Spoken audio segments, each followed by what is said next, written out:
আসসালামু আলাইকুম। আমি সবজি রান্না করব, এজন্য সবজিগুলো কেটে ধুয়ে রেখেছি। এদিকে আমি পেঁয়াজ মরিচ কেটে নিয়েছি। এখন আমি সব সবজিগুলো হাতে মাখিয়ে নিব। মরিচ পেঁয়াজগুলো দিয়ে দিলাম, পরিমাণ মতো সব মশলা দিয়ে দিব। হলুদ, রসুন বাটা, আদা বাটা ও তেল দিয়ে আমি ভালোভাবে হাতে মাখিয়ে রান্না করব।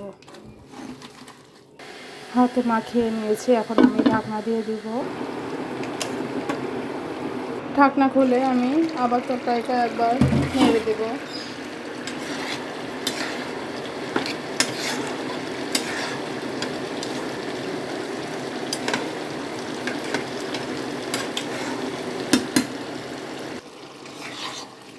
ঢাকনা তুলে আবার আমি তরকারিটা নেড়ে দিলাম। এখন আমি উপর থেকে ধনেপাতা দিয়ে দিব। আর কিছুক্ষণ হলে আমার রান্নাটা শেষ হয়ে যাবে।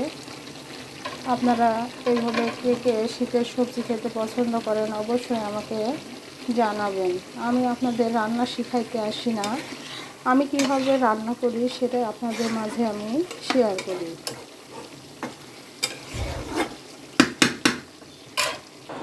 ঢাকনা খুলে এবার দেখবো তরকারিটা আর কতক্ষণ হতে বাকি আছে। দেখুন তরকারিটা আমার প্রায় হয়ে গিয়েছে, আর একটু হলে আমি নামিয়ে নিই। ফাইনালি আমার তরকারিটা হয়ে গেছে। দেখুন তেল উপরে উঠে এসেছে।